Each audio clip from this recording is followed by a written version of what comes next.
அன்புமணி மீது நடவடிக்கை எடுக்க ராமதாசுக்கு அதிகாரம் அளித்து பாமக செயற்குழு கூட்டத்தில் தீர்மானம் நிறைவேற்றப்பட்டுள்ளது. பாமக செயற்குழு கூட்டம் திண்டிவனம் அருகே உள்ள தனியார் திருமண மண்டபத்தில் நடைபெற்றது. இதில் அன்புமணிக்கு கண்டனம் தெரிவித்து தீர்மானம் நிறைவேற்றப்பட்டது.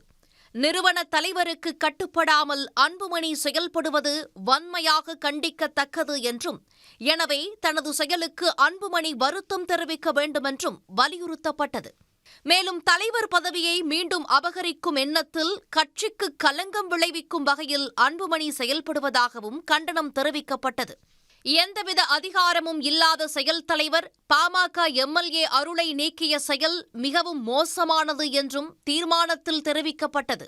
தைலாபுரம் தோட்டத்திற்கு வெளியே பத்திரிகையாளர் கூட்டத்தில் அவர் சொன்னது, எனக்கு ஏற்பட்ட வலி கொஞ்சம் நெஞ்சமல்ல, ஒன்று நான் மறைந்து விட வேண்டும் அல்லது இறந்து விட வேண்டும், மறைவாக இருக்க வேண்டும் அல்லது உயிரோடு இருக்கக்கூடாது அல்லது மறைந்து இருக்க வேண்டும் என்று பகிரங்கமாக பத்திரிகையாளரிடம் சொன்னதை நீங்கள் கேட்டிருப்பீர்கள்.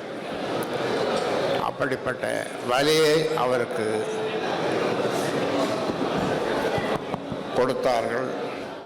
2026 தேர்தலில் யாருடன் கூட்டணி என்பது குறித்து முடிவு செய்ய ராமதாசுக்கே அதிகாரம் வழங்கியும் தீர்மானம் நிறைவேற்றப்பட்டது. இதனிடையே பாமக செயற்குழு கூட்டத்தில் ராமதாசின் மூத்த மகளான காந்திமதிக்கு முக்கியத்துவம் அளிக்கப்பட்டது. அவர் மேடையில் உள்ள இருக்கையில் அமர வைக்கப்பட்டார். உடனுக்குடன் செய்திகளை தெரிந்து கொள்ள சன் நியூஸ் பெல் ஐகானை கிளிக் பண்ணுங்க.